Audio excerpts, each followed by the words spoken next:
여랑여랑 이민찬 기자 함께하겠습니다. 자, 첫 번째 주제는요. 자, 뭐가 엇갈립니까?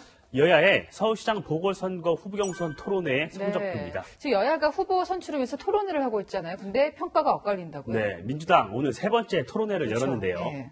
우상호, 박영선 후보 상대방 검증보다는 우회를 확인했습니다. 예, 서로 양보하시고 계십니다. 어떠십니까? 여전히 관계는 좋으신가요?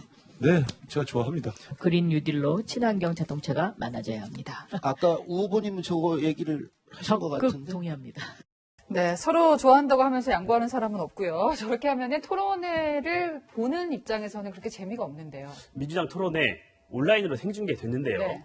동시 접속자가 500명 안팎이었습니다.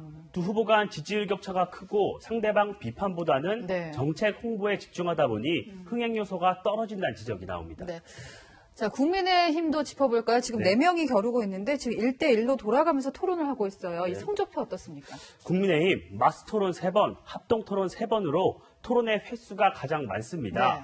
특히 마스토론은 토론 자료와 드레스 코드, 형식이 없는 산무 토론이라며 흥행 카드로 야심차게 준비했는데요. 네. 하지만 어제 마스토론에는 온라인 동시 접속자가 1000여 명 안팎에 그쳤습니다. 오히려 후보 간 공세가 너무 치열해서 네. 토론을 통해 후보들이 흠집나고 있다는 우려가 나오고 있습니다. 다시 무상급식 논쟁을 꺼내게 되는 그 과정이 결국엔 책임이 있다. 저는 오히려 훈장이라고 생각하는데요. 10년에 70만 호를 공급한다고 했습니다. 아파트 분양하고 하는 게 그리고 일시에 그렇게 많이 할 수 아니, 근데 없습니다. 그러면 그래서 재개발 제 설명을 재건축에 좀 들어보세요. 전체 연을 자, 몇 년도로 제 보셨어요? 설명을 좀 들어보세요. 네. 한꺼번에 온 서울을 다 개발할 수 있는 건 아니고요. 제가 그게 드리는 언발의 어둠득이라는 거죠.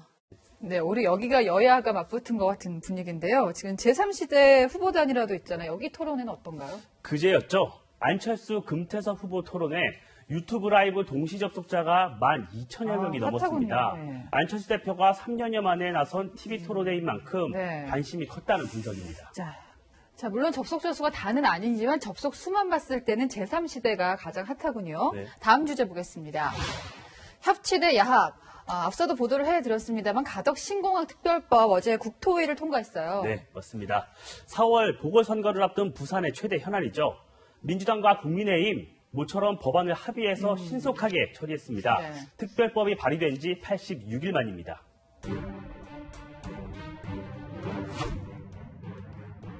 (10조가) 넘는 이런 대형 국책 사업을 예타도 면제하고 각종 특혜를 몰아서 어느 국민이 이해하겠나. 찬성하시는 의원님 거수 손을 들어주시기 바랍니다.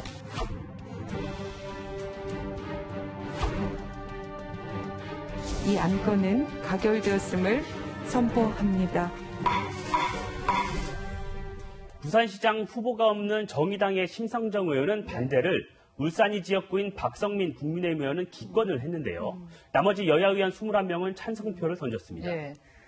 사실 선거를 의식해서 야합한 거라는 비판이 있을 수밖에 없어요. 근데 부산시장 예비 후보들 발빠르게 입장을 냈죠.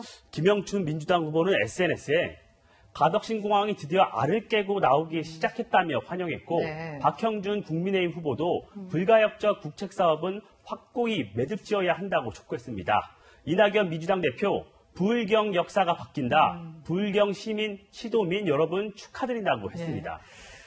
자, 그런데 국민의힘 당 차원에서 입장은 없는 거죠? 국민의힘 아직 논평을 내고 있지 않습니다. 예. 대구 경북 민심을 챙겨야 하는 만큼 속내가 복잡한 듯 합니다. 네. 그래서 오늘의 여랑야랑은 소신 있게로 정해봤습니다. 네. 과연 선거가 없었어도 신속하게 합의를 했을까, 좀 소신 있는 모습도 보고 싶다는 생각이 듭니다. 지금까지 여랑야랑이었습니다.